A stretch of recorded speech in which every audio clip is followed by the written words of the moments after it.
कर्म सिद्धांतों को या फिर अपने कर्माज को क्या हम इम्प्रूव कर सकते हैं, बदल सकते हैं, या फिर जो हमारे लिए कर्मों के आधार पर जो हमारे लिए तय हुआ है, क्या हम उसमें कुछ चेंजेस कर सकते हैं अपने नए कर्मों के द्वारा? डेफिनेटली देखो, एक सबसे पहले क्या होता है ना, कर्म जो होता है ना, कर्म कोई भी कर्म परमात्मा हमें चांस देता है, वो तुरंत एकदम से रिजल्ट नहीं देता है ना। बहुत से लोगों को लगता है कि भाई मैंने आज कर्म किया तो तुरंत रिजल्ट मिल जाएगा। तुरंत नहीं मिलता रिजल्ट, उसको थोड़ा टाइम लगता है मैच्योर होने में। परमात्मा भी देखता है कि शायद ये बंदा सुधर जाए, इसने गलती तो करी है लेकिन शायद ये सुधर भी सकता है। ऐसा हमें थोड़ा मैच्योर होने का टाइम दिया जाता है। पर अगर व्यक्ति कोई ना सुधरे तो फिर उसकी सज़ा भी निर्धारित है। तो इसको थोड़ा, अब कोई व्यक्ति कर्म कर रहा है और कभी माफ़ी भी नहीं मांग रहा उस बात के लिए, कभी उसको रियलाइज़ ही नहीं हो रहा कि मैं बुरा कर्म कर रहा हूँ, है ना, तो एक समय के बाद उसको रियलाइज़, उसका हिसाब किताब उसको देना पड़ता है। जैसे कई बार लोग बहुत मेहनत करते हैं, बहुत ईमानदार भी हैं, लेकिन उसके बाद भी है ना वो सक्सेसफुल नहीं हो पाते हैं। अपनी लाइफ को जैसे जीना चाहते हैं उसके लिए हमेशा स्ट्रगल करते रहते हैं।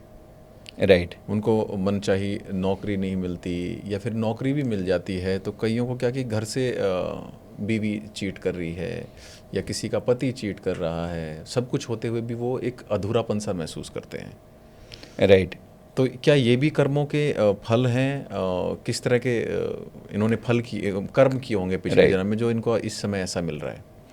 देखो, कर्म का जो बेस है ना, वो काफ़ी काफ़ी मतलब, अब कर्म का जो सिद्धांत है ना, जिस टाइप का कर्म है ना, बिल्कुल ठीक वैसा विपरीत कर्म हमने आज जितना फल भुगत रहे हैं, कहीं ना कहीं हमने वो विपरीत कर्म अवश्य किया होगा लोगों की ज़िंदगी में। जैसे मैंने अभी आपको एग्जाम्पल दिया उसका, है ना, वो डांसर थी, वो दूसरों के रास्ते में रुकावट पैदा करना। देखो, आप तरक्की करो, इसमें प्रकृति को कोई कोई आपसे एतराज़ नहीं है, आप खूब तरक्की करो, कोई दिक्कत नहीं है। लेकिन जब आप अपनी तरक्की को दूसरों से कंपेयर करने लगो और अपनी किसी और की तरक्की के रास्ते में रुकावट डालने लगो, तो डेफिनेटली इस जीवन में आपकी तरक्की रुकेगी।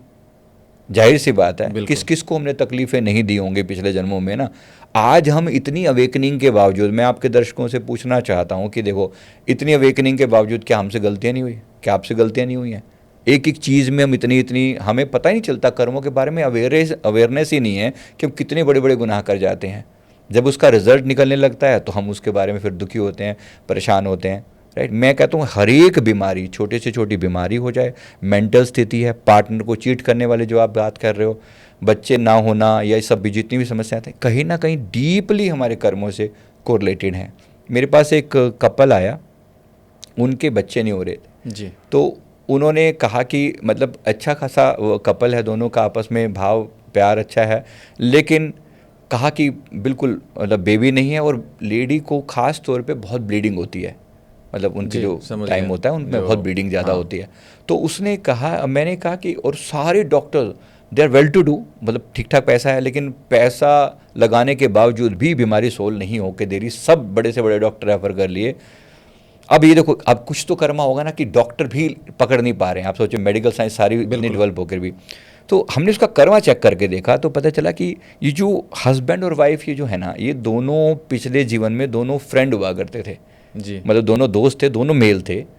और इनका, इनमें से जो वाइफ है, जो आज वाइफ है, ये दो, ये था, ये किसी रिच घर का, मतलब ये वो था, साहूकार का बेटा था, और ये उसका दोस्त था। जी। अब ये लोग अपने फार्म हाउस टाइप का, इनकी कोई जगह थी, वहाँ पर ये लोग अपना एंजॉय करते थे शाम के टाइम, दारू वारू जैसी इनकी वो सब। तो वहाँ पर उस दिन बाई चांस कोई लेडी जो है, प्रेग्नेंट लेडी थी, वो घास वास काटती हुई, वो लास्ट में वो रह गई, सब उसके साथ ही निकल गए, वो पीछे रह गई। तो इन लोगों ने उसको देख के इसका, इनका नीयत खराब हुई और उन्होंने उसको उसके साथ बुरा वो कर्म किया।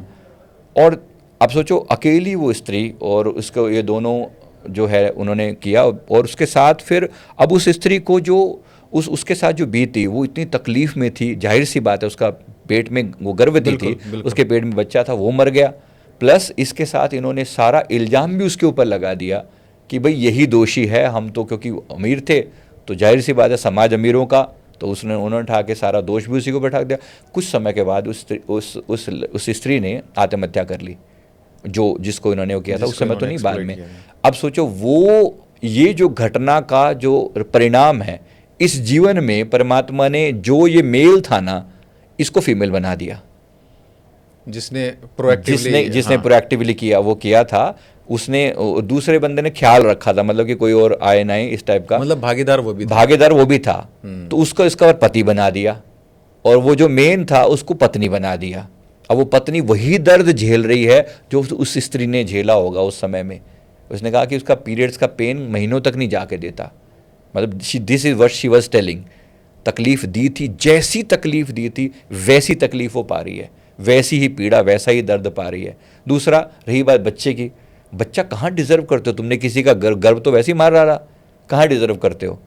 अब मेरे से आके फिर बाद में रोने लगे जब उनको ये रियलाइज़ हुआ, क्योंकि अभी तक वो दोष दिए जा रहे थे, हे भगवान तूने इतना अन्याय क्यों किया। अब कर्म का सिद्धांत सीधा सीधा आपके सामने आके रख देता, अभी भगवान इसमें बेचारा क्या करे बताओ, भगवान का क्या रहो, भगवान भी बैठ के सोच रहा होगा भाई काहे मेरे को दोष दे रहे हो, हरकतें तुम करो उल्टी सीधी।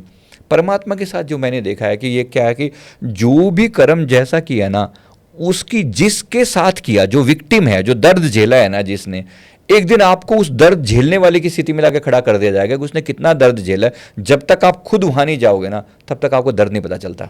मतलब अगर आप किसी माँ को तकलीफ देते तो आपको उस माँ की वो तकलीफ से आपको गुजरना ही पड़ेगा, डेफिनेटली गुजरना पड़ेगा। अभी आजकल हमें बहुत सारा मतलब सोशल मीडिया पे भी, और सबसे ज़्यादा जो घटनाएं लोगों को अचंभित कर रही हैं और लोग रिलेट कर पा रहे हैं कि कहीं प्रेमिका प्रेमी को मार रही है, कहीं पत्नी पति को मार रही है किसी प्रेमी के लिए। और अभी कुछ दिन पहले तो एक घटना हुई थी कि एक कपल नई नई शादी हुई और हनीमून पे गए, सोनम और राजा, अगर आपने सुना हो। तो क्या ये किस तरह के कर्म है कि एक व्यक्ति जो जिसका लड़की से कोई संबंध नहीं है, वो उसके जीवन में आता है, विवाह करता है, दोनों घूमने जाते हैं और वहाँ पे वो उसको ख़त्म कर देती है। तो ये किस तरह के कर्म हो सकते हैं? कर्म कैसे भी आप सोचिए ना, देखो एक व्यक्ति, कोई आज हम जिस लेडी को वो कह रहे हैं कि वो बुरी है, कभी ना कभी किसी ना किसी फॉर्म में हो सकता है उसने सप्रेशन झेला होगा, या जिसके जो आज दर्द, जो आज हमें कह रहे, हमें लग रहा है कि वो विक्टिम बना, कभी इसने किसी को विक्टिम बनाया हुआ हो सकता है। इस बात के पूरे चांसेस हैं, क्योंकि हमें कहानी का सिर्फ एक रुख पता चलता है। जब हम किसी भी चीज़ को बार बार दबाते ही चले जाते हैं, किसी को दुख देते ही चले जाते हैं, एक समय के बाद वो रिटेलिएट करता है, एक समय के बाद वो चीज़ रिवर्ट बैक करती है।